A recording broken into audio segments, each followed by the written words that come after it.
Vikings from all over Scandinavia had been raiding the British Isles for more than half a century before the birth of the Anglo-Saxon king Alfred the Great, the sovereign of the West Saxon Kingdom of Wessex.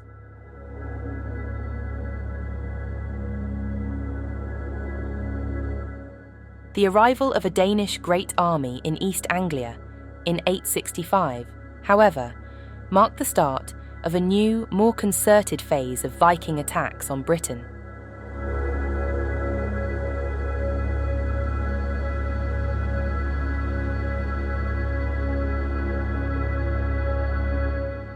Whereas the Vikings had previously come to plunder, establishing a few small settlements around the coast, this large force came to conquer.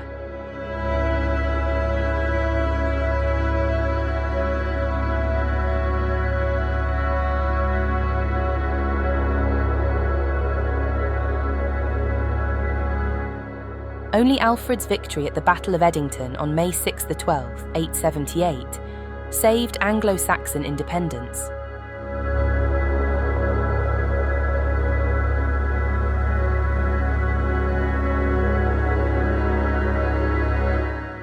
After the Anglo-Saxon kingdoms of East Anglia, Mercia, and Northumbria had been conquered by the Danish army, Wessex in southern England held out against the invaders.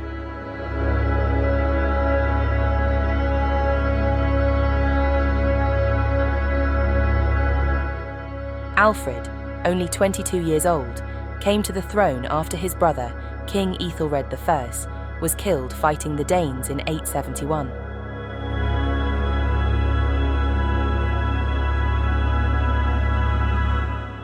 The new king benefited from a lull in the onslaught until 876, when Danish attacks resumed in earnest. Re-invading Wessex, the Vikings captured Wareham and, in 877, occupied Exeter. Alfred succeeded in forcing the Danes to withdraw to Gloucester in Mercia, but the reprieve was brief.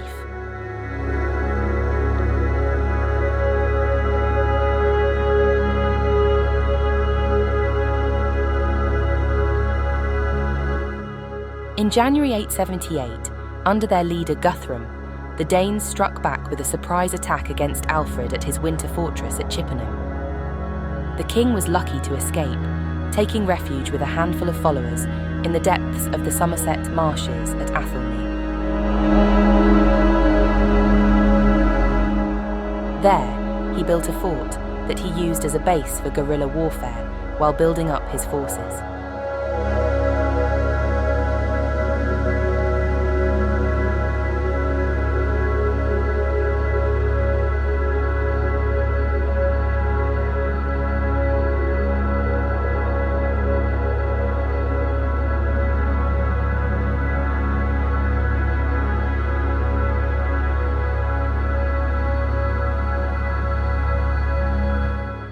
In May 878, he rode out to challenge the Danes at Eddington, Eddington, outside the now Danish-held fortress of Chippenham in present-day Wiltshire. Alfred's warriors, fighting on foot, confronted the Danes with a dense shield wall.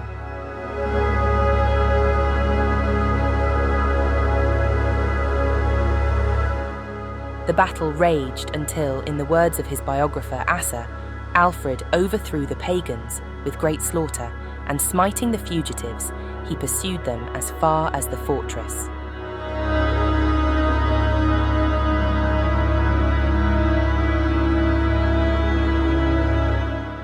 His victory was decisive, forcing Guthrum to withdraw from Wessex and agree to the division of England. Guthrum became king of Mercia after he and his soldiers converted to Christianity, with Alfred sponsoring Guthrum as his godson. Alfred's Wessex controlled the south and west, and Viking Danelaw the north and east, until in 927, Alfred's grandson Athelstan united the kingdoms under his rule.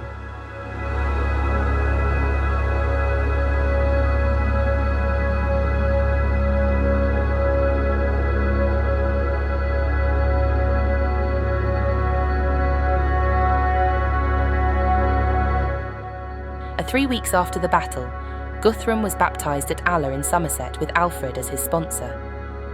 It is possible that the enforced conversion was an attempt by Alfred to lock Guthrum into a Christian code of ethics, hoping it would ensure the Danes' compliance with any treaties agreed to.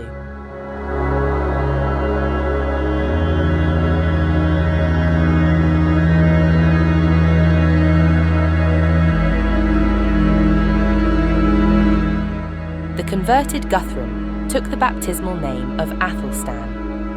Under the terms of the Treaty of Wedmore, the converted Guthrum was required to leave Wessex and return to East Anglia. Consequently, in 879, the Viking army left Chippenham and made its way to Cirencester in the Kingdom of Mercia and remained there for a year.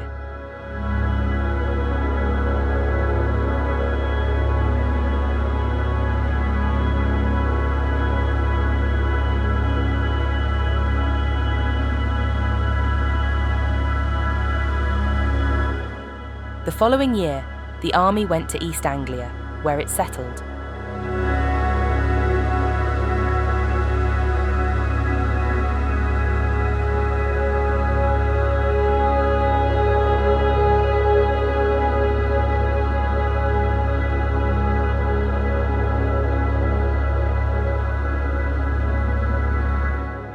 The location of the battle accepted by most present-day historians is at Eddington near Westbury in Wiltshire. However, the location has been much debated over the centuries. In 1904, William Henry Stevenson analysed possible sites and said, "So far, there is nothing to prove the identity of this Ethandune, Eddington as named in the Anglo-Saxon Chronicle," but then goes on to say that there can be little reason for questioning it. The reasoning to support the Ethandune of the Anglo-Saxon Chronicle and the Ethandune of Asser's life being Eddington in Wiltshire is derived from a trail of information from ancient manuscripts.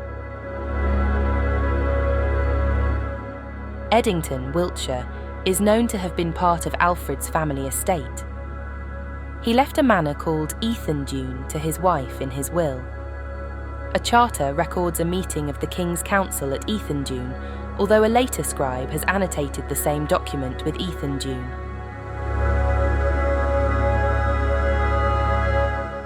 In 968, another charter reported that King Edgar had granted land at Eddington to Romsey Abbey. The Domesday Book of 1086 has an entry for Romsey Abbey, holding land at Eddington in the county of Wiltshire at the time of Edward the Confessor, before 1066, and also in 1086, and this is known to be at Eddington, Wiltshire.